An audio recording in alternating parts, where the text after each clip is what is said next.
एक बार की बात है, प्राचीन फारस में रुस्तम नाम का एक साहसी युवक रहता था।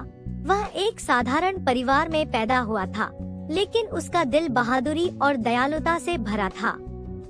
रुस्तम अपने पूर्वजों की वीरता और महान नायक सोहराब की कहानियां सुनकर बड़ा हुआ। सोहराब अपनी बेजोड़ ताकत और अपने लोगों के प्रति अटूट वफादारी के लिए जाने जाते थे।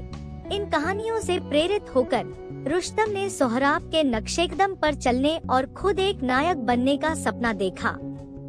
जैसे जैसे वह बड़ा होता गया, रुस्तम रोमांच की तलाश और अपनी क्षमताओं का परीक्षण करने के लिए एक यात्रा पर निकल पड़ा। रास्ते में उसे कई चुनौतियों का सामना करना पड़ा और अनगिनत खतरों का सामना करना पड़ा, लेकिन प्रत्येक बाधा के साथ रुस्तम पहले से कहीं अधिक मजबूत और दृढ़ निश्चयी बनकर उभरा। एक दिन रुस्तम एक ऐसे गांव में आया जहां एक क्रूर तानाशाह ने अपने लोगों पर अत्याचार किया था। उनकी पीड़ा को अनदेखा करने में असमर्थ रुस्तम ने उनके उत्पीड़क को उखाड़ फेंकने और देश में शांति बहाल करने में उनकी मदद करने की कसम खाई। अपने बेजोड़ साहस और रणनीतिक प्रतिभा के साथ रुस्तम ने अत्याचारी की सेना के खिलाफ एक साहसी विद्रोह में ग्रामीणों का नेतृत्व किया।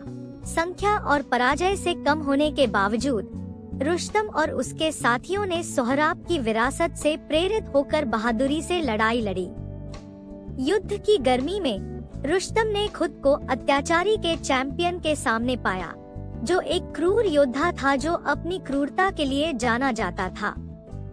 लेकिन रुस्तम ने हिम्मत नहीं हारी।